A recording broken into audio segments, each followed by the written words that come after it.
السلام علیکم ویورز، میں ہوں حافظ شہباز اور آپ دیکھ رہے ہیں نالج ارتھ۔ اگر ابھی تک آپ نے میرے چینل کو سبسکرائب نہیں کیا تو اسے سبسکرائب کر لیں تاکہ ایسی مزید ویڈیو آپ تک بروقت پہنچتی رہے۔ The dead do not suffer the living to pass. قوم عاد مقام احقاف میں رہتی تھی، جو امان و حضر موت کے درمیان ایک بڑا ریگستان ہے۔ ان کے مورث اعلیٰ کا نام عاد بن اوس بن ارم بن سام بن نوح ہے۔ پوری قوم کے لوگ ان کو مورث اعلیٰ عاد کے نام سے پکارنے لگے۔ یہ لوگ بت پرست اور بہت بد اعمال و بد کردار تھے۔ اللہ نے اپنے پیغمبر حضرت ہود علیہ السلام کو ان لوگوں کی ہدایت کے لیے بھیجا، مگر اس قوم نے اپنے تکبر اور سرکشی کی وجہ سے حضرت ہود علیہ السلام کو جھٹلا دیا اور اپنے کفر پر اڑے رہے۔ حضرت ہود علیہ السلام بار بار ان سرکشوں کو عذاب الہی سے ڈراتے رہے، مگر اس شریر قوم نے نہایت ہی بے باکی اور گستاخی سے نبی علیہ السلام کو جھٹلا دیا۔ اپنے نبی سے کہہ دیا، جس کا ترجمہ قرآن پاک کی سورۃ الاعراف آیت نمبر 70 میں کچھ یوں ہے: کیا تم ہمارے پاس اس لیے آئے ہو کہ ہم ایک اللہ کو پوجیں، اور جو ہمارے باپ دادا پوجتے تھے انہیں چھوڑ دیں؟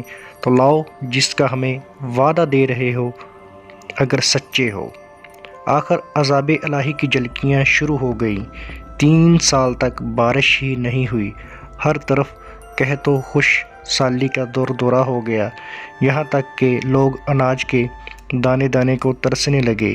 اس زمانے کا یہ دستور تھا، جب کوئی بلا اور مصیبت آتی تو لوگ مکہ معظمہ چلے جاتے اور خانہ کعبہ میں دعائیں مانگتے تو بلائیں ٹل جاتی تھی۔ چنانچہ ایک جماعت مکہ معظمہ گئی۔ اس جماعت میں مرثد بن سعد نامی ایک شخص بھی تھا، جو مومن تھا مگر اپنے ایمان کو قوم سے چھپائے ہوئے تھا۔ جب ان لوگوں نے کعبہ معظمہ میں دعا مانگنی شروع کی تو مرثد بن سعد کا ایمانی جذبہ بیدار ہو گیا اور اس نے تڑپ کر کہا، اے میری قوم، تم لاکھ دعائیں مانگو مگر خدا کی قسم اس وقت تک پانی نہیں برسے گا جب تک تم اپنے نبی حضرت ہود علیہ السلام پر ایمان لا لاؤ گے۔ حضرت مرثد بن سعد نے جب اپنا ایمان ظاہر کر دیا تو قوم عاد کے کچھ شریروں نے ان کو مار پیٹ کر الگ کر دیا اور دعائیں مانگنے لگے۔ اس وقت اللہ تعالیٰ نے 3 بدلیاں بھیجی، ایک سفید، ایک سرخ، ایک سیاہ، اور آسمان سے ایک آواز آئی، اے قوم عاد، تم لوگ اپنی قوم کے لیے ان 3 بدلیوں میں سے ایک بدلی کو پسند کر لو۔ اور ان لوگوں نے کالی بدلی کو پسند کر لیا، اور یہ لوگ اس خیال میں مگن تھے کہ یہ کالی بدلی خوب زیادہ بارش دے گی۔ چنانچہ وہ ابر سیاہ قوم عاد کی آبادیوں کی طرف چل پڑا۔ قوم عاد کے لوگ کالی بدلی کو دیکھ کر بہت خوش ہوئے۔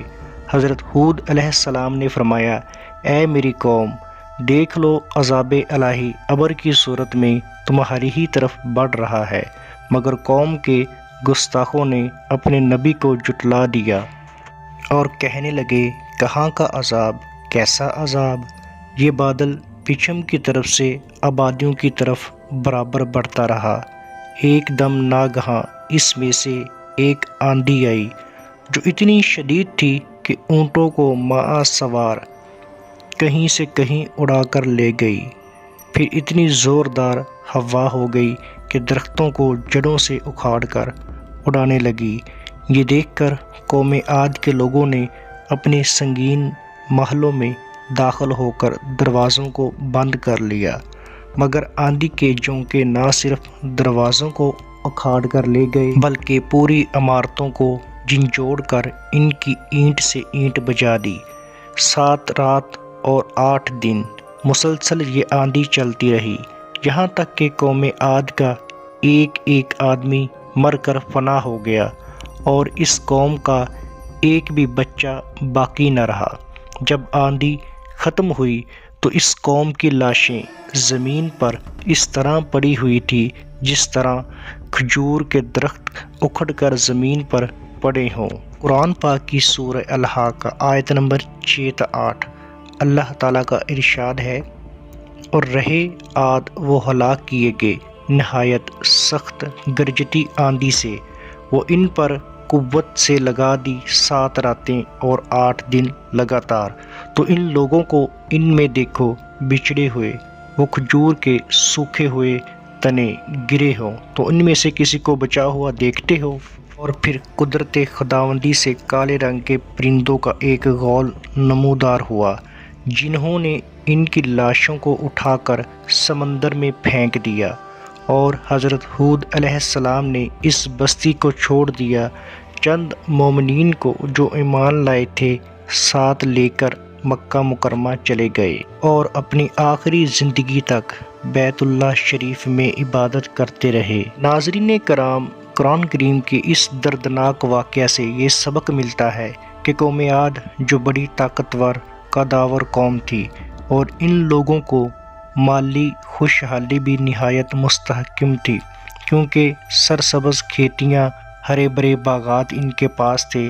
پہاڑوں کو تراش تراش کر ان لوگوں نے گرمیوں اور سردیوں کے لیے الگ الگ محلات تعمیر کیے تھے۔